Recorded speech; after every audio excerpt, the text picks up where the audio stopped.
Okay, so let's try another example with the Chinese remainder theorem. So pause, try doing the whole process by yourself, and then check with my steps. All right, let's see. First, we're going to find M, which is the product of all the mods. Okay, let me actually write them out. M1 is 5, M2 is 6, M3 equals 7. So this Chinese remainder theorem says there's a unique solution of x that's positive, and it's going to be less than the product of these numbers if these are relatively prime. So we can notice that these are relatively prime to each other. So we're going to find the product of the mods, which is 210. Okay, so we're looking for a solution that's positive, that's less than 210. We're going to find the big M1s, which is the M divided by M1. So 210 divided by 5 is going to be 42. M2 is going to be M divided by M2.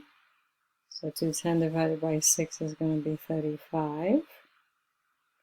And M3 is M divided by M3, which is going to be 210 divided by 7, which is 30. Okay? All right. So next step is to find inverses. So we're going to find inverses of the big M1s in the mod of the little M1. Okay, so find Y1.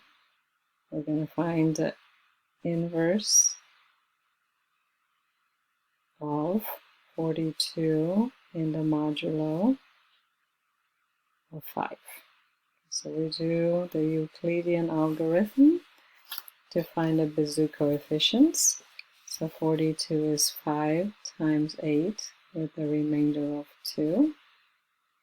5 is 2 times 2 with the remainder of 1. Now we work backwards to solve for 1. Okay, so let's put it here. So 1 is going to be 5 minus 2 times 2. It's going to be 5 minus 2 times 42 minus 5 times 8. So this is negative 2 times 42 plus 16, 17 times 5. Like, this part is not important.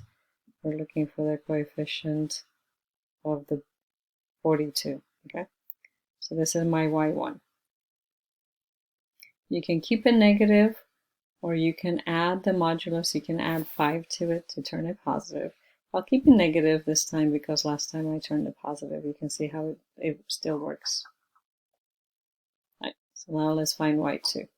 So this is the inverse of the 2's of 35 modulo 6. Right?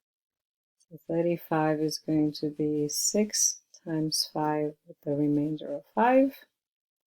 6 is 5 times 1 with the remainder of 1. Okay, so I'm done here. I'm going to solve for 1.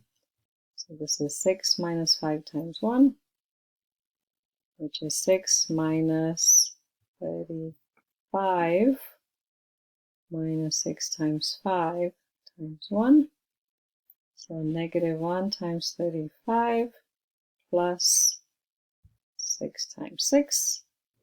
So I'm looking for the coefficient of the 35. So y2 is negative 1. Okay, we have one more. y3 is the inverse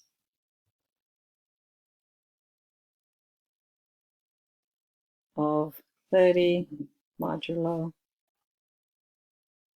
7. Okay, so Euclidean algorithm, 30 is 7 times 4 plus 2. 7 is 2 times 3 plus 1. Solve for 1, so we have 1 equals 7 minus 2 times 3, which is 7 minus 30 minus 7 times 4 times 3, which is negative 3 times 30 plus 12, 13 times 7. So So my y1, my y3 is -3. Okay. All right, so again, you can keep these negatives or you can change them to positive by adding the modulo. So I actually prefer to turn them positive. I work with positive numbers a bit better. So let me add modulo 5 here, and I get a 3. And I'm going to add a modulo 6 here, and I get a 5. I'm going to add the modulo of 7 there, and I'm going to get a 4. Okay, so positive numbers for the y's. Okay. Now we're going to find x. So x is going to be a1, m1, y1. That's a2, m2, y2. That's a3, m3, y3. Okay, so let's see what my a1 is. A1 is 1, A2 is 2, A3 is 3. Cool. That's easy to remember.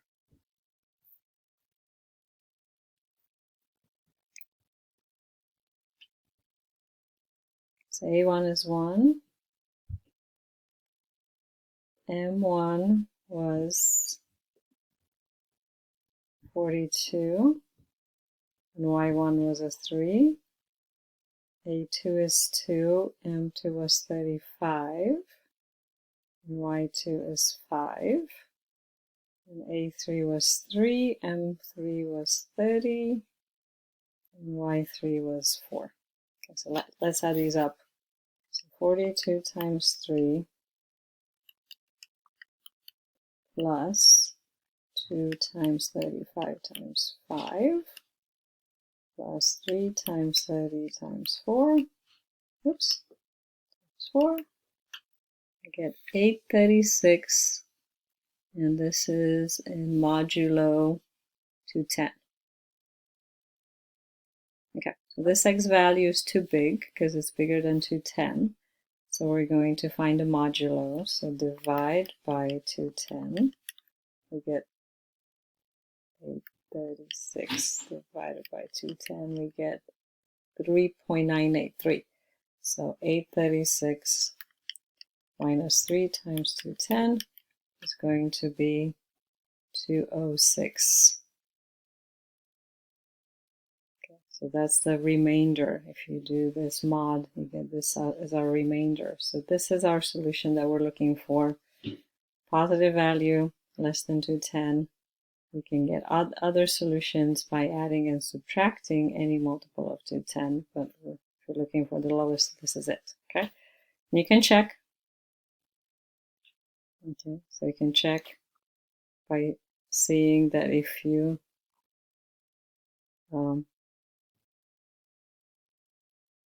do 206 divided by 5, you're going to get a remainder of 1. Okay, so that's checks the congruency there. If you take 206 and you divide it by 6, you get 34. And that gives a remainder of 2, so that checks the second equation. And if I divide 206 by 7, I get 29. So 206 minus 7 times 29, I get a remainder of 3, which is, that's what the congruency there say. So the answer checks out to be 206. All right, so let's look at another theorem. So we're building up to an example that shows how these congruencies are useful in doing, for computers to do arithmetic with large numbers. So suppose that m1, m2, mn are pairwise relatively prime moduli, and m is their product. By the Chinese remainder theorem, there's a number a, which is positive and less than the product, that can be uniquely represented by the n-tuple consisting of its remainder upon division by m. We can uniquely represent a by taking a mod m1, a mod m2, and a mod mn.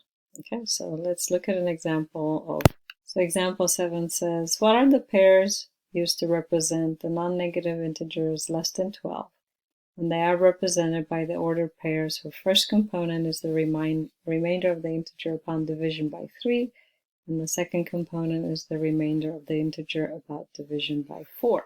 Okay, so basically this says let's look at all the integers, non-negative integers less than 12. So we're going to look at 0 first.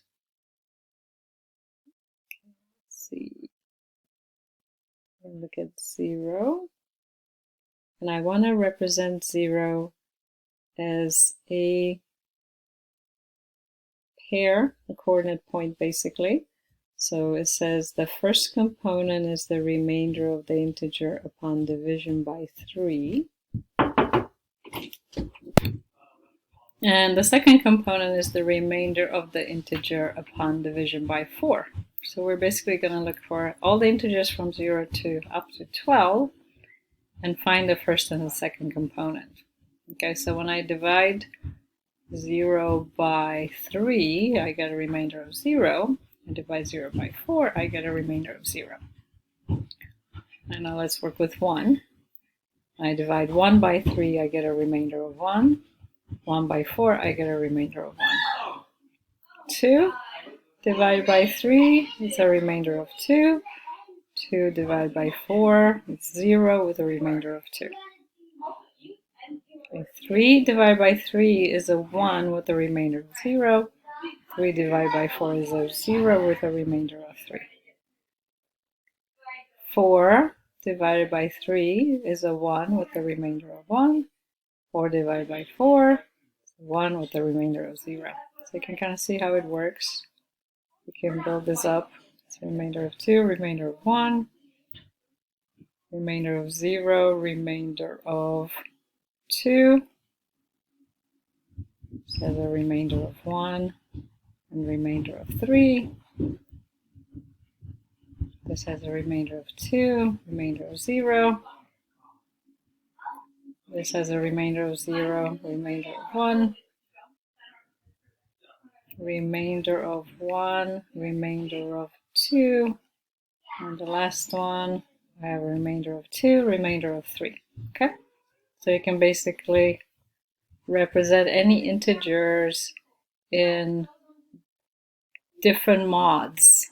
So kind of depending on how many moduli you need, you can have a pair, like a coordinate point with 2 values because you have 2 mods, but you can extend that to have any n-tuple. Okay, so you can have your number written in terms of lots of different mods. And let's see why that's useful. Okay. So it's useful when you do arithmetic with large integers. So I guess sort of a computer will quite happily do arithmetic the regular way, the way we sort of do arithmetic in base 10, if numbers are fairly small, but with really large numbers. And again, we're talking about, like we saw before, like the largest prime has over 25 million digits, right? So it starts slowing down when you get numbers that big. So it needs like a more efficient ways to do arithmetic, even if it's just like regular adding and multiplying. It works better in modular arithmetic. Computers work, algorithms are more efficient that way. So again, kind of keep in mind that we're not learning how to do this by hand. We would never do this by hand. We're learning the types of algorithms that are used for computer programming to make these kind of programs more efficient. Okay? So basically, if you're dealing with large numbers, computers are dealing with large numbers, you want to select several moduli that are bigger than 2, that are relatively primes to each other.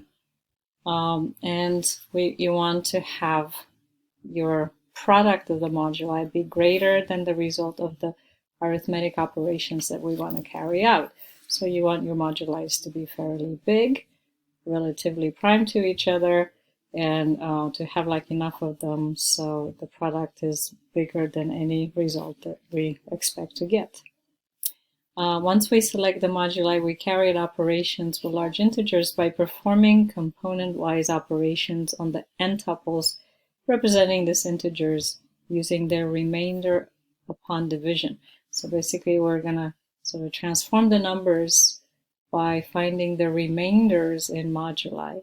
And then most of the operations are going to be done with small numbers because the remainders are small numbers. And then we transform them back at the end using the Chinese remainder theorem. Okay. All right, so let's look at this example. These are fairly large numbers. This example will sort of take a while to do. I'll try to not do every single detail, but explain the details as we go along. So suppose that performing an arithmetic with integers less than 100 on a certain processor is much quicker than doing arithmetic with large integers. So we're going to use moduli 98, 99, 97, 95 to find the sum of these two numbers. Okay, so the computer can perform arithmetic with numbers less than 100 really quick, but if they get bigger numbers, then it slows down. Okay, so we want it to be efficient. So we want to pick moduli that are like close to that boundary, that are relatively prime to each other. So these are four moduli that are relatively prime to each other. Now, sort of, we've used four of them, but again, sort of, this depends on what you're doing. It can be anywhere from 2 to hundreds of moduli. It sort of depends on what you're doing. 4 is manageable to kind of demonstrate that process by hand. All right. So the first step is to transform each of these numbers using these moduli. Okay. So because I have 4 moduli, we're going to basically find the mod of each number with each modulus, and then they're going to be represented as a 4 tuple, right? So we're going to do 1, 2, 3, 6, 8, 4 mod 99, and 1, 2, 3, 6, 8, 4 mod 98, 1, 2, 3, 6, 8, 4 mod 97, and 1, 2, 3, 6, 8, 4 mod 95. All right, and then we get the following: 33, 8, 9, 89. So again, these are remainder when you divide the first number by each of the moduli. Then we're going to do the same with the second number. So we're going to take the moduli of that number with each of our mods. All right, we get 32, 92, 42, and 16 as our remainders. All right. Now, we're going to add in modulus. So that means that we're going to add the 4 tuple that represents the first number with the 4 tuple that represents the second number. And we're going to get 65, 100, 51, and 105. Okay? And then we need to simplify these with each of their mods. Okay, so because, this 65 goes with mod 99, 100 is with mod 98, 51 mod 97, and 105 mod 95. If the number is less than the mod, then it just stays. But if it's bigger than the mod, you find a remainder. So this simplifies to 65, to 51, and 10. Like this. Okay?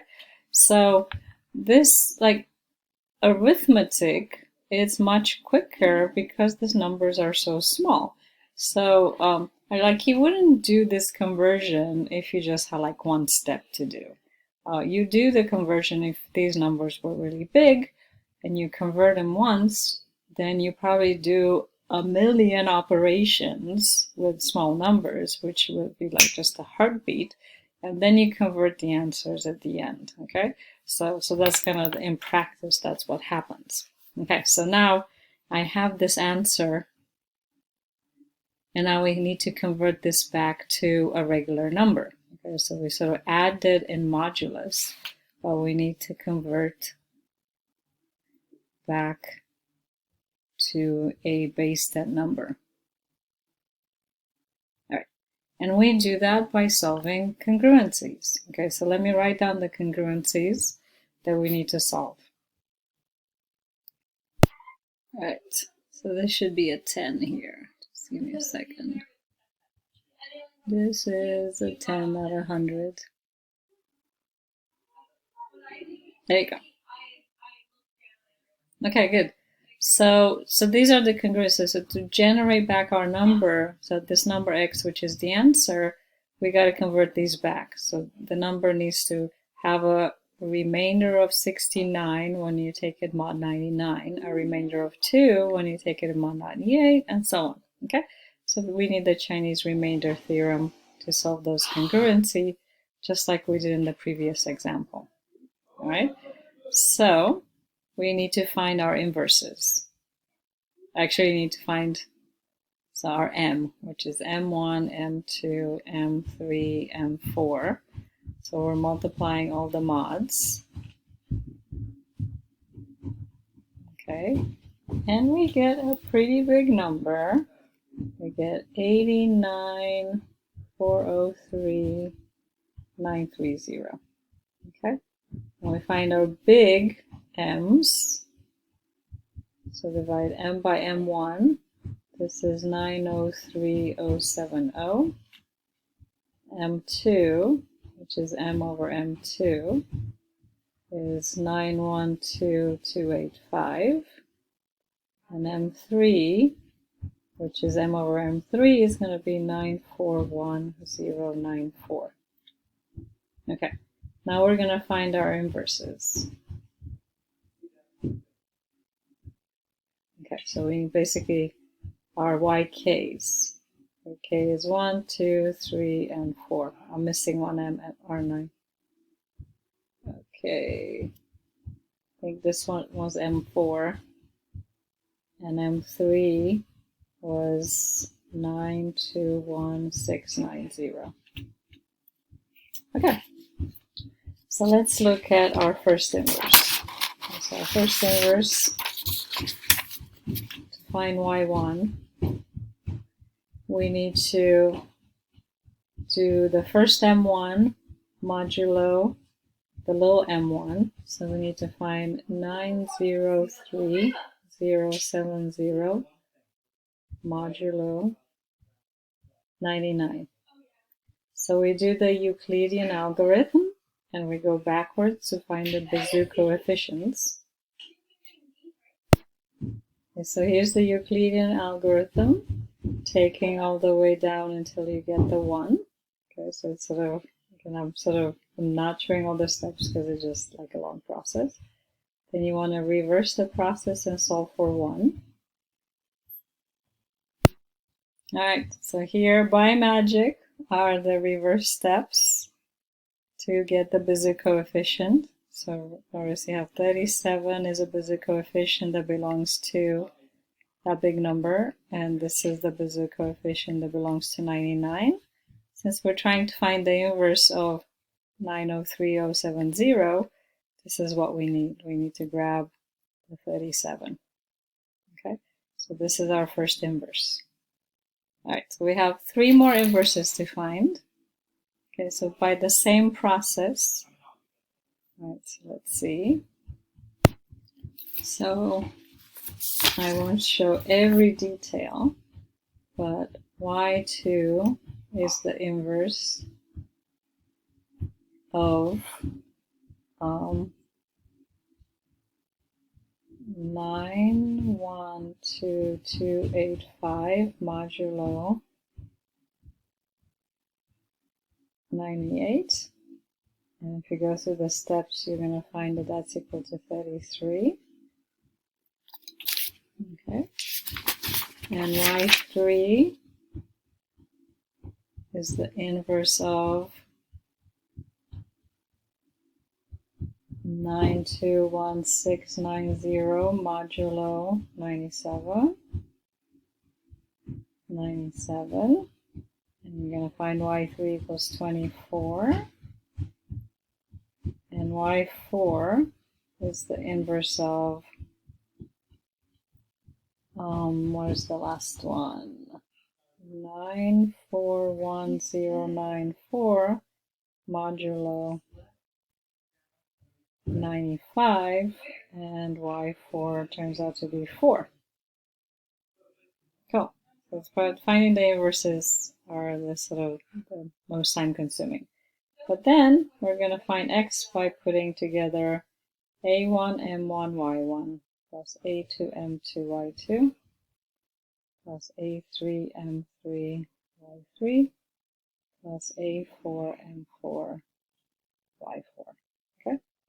So plugging everything in, 65, 903070 times 37 plus 2, 912285 times 33, and then 5,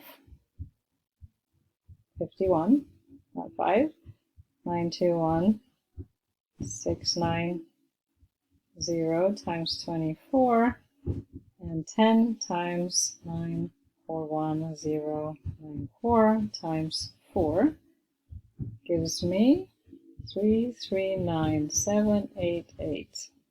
6480 mod 89403,930. So you're going to find this mod. So we're going to divide this number by that number and find the remainder. And we find that the remainder is 537140. Okay, so this is the answer. That's the answer converted from the mod notation with a 4-tuple into the regular number. All right, so that's kind of, we build everything up to here to kind of show how an algorithm for finding performing arithmetic with large numbers. All right, there's one more. There's one more little theorem, Fermat's little theorem, as opposed to his famous theorem, that helps with exponentiation. So if you look at this example here, it's very similar to one that we've done in a couple of sections ago, where we're looking at exponentiation, and that was like a very long process with sort of taking the exponent in base 2 and doing doubling and doubling and simplifying the mods along the way. So it took like 20 steps. Fermat's little theorem says that if p is prime and a is an integer not divisible by p, so in this special case, then this formula applies. Okay, so I have a to the p minus 1 exponent is congruent to 1 mod p.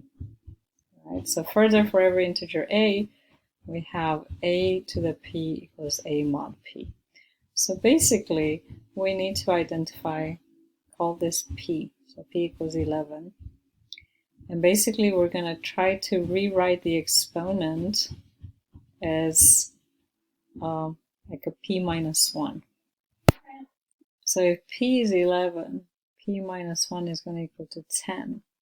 So basically, we want to write 7 to the 222 as something to do with 10, okay? So we're going to write 222 as 220 plus 2, which is going to be 22 times 10 times 7 squared.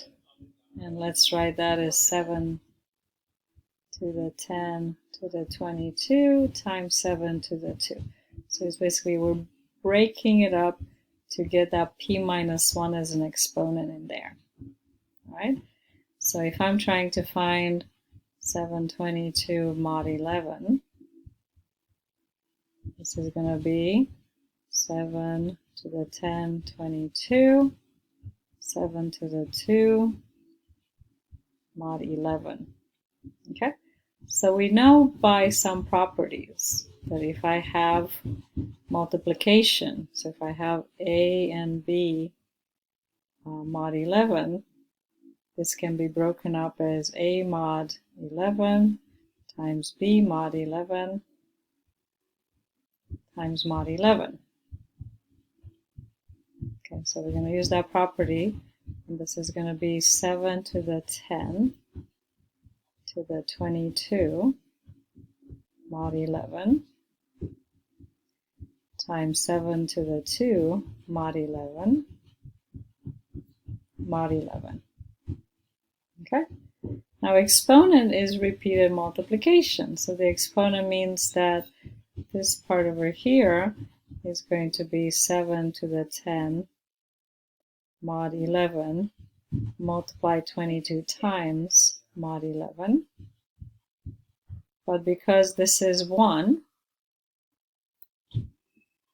okay, so this is according to this one. So this is 1 mod 11 to the 22. Okay, this is just going to be 1 mod 11 is 1 to the 22. So the result of this part is 1 mod 11, which is 1. Okay, so all this right here gives me 1. Okay, so we're going to have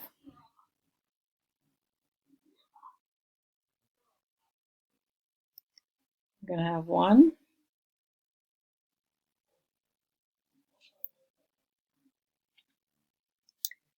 times 49 mod 11 mod 11, this part right here. So we simplify. 49 mod 11, it's 4 with the remainder of 5. And then 5 mod 11 is 0 with the remainder of 5. So I get my solution. Okay, so the Fermat's little theorem is, I think, much friendlier to use than the exponentiation that we're looking at the end of section 4.2. All right, that's it. That's it for this chapter. I know it's a lot of information, a bit crazy, but it's kind of fun at the same time.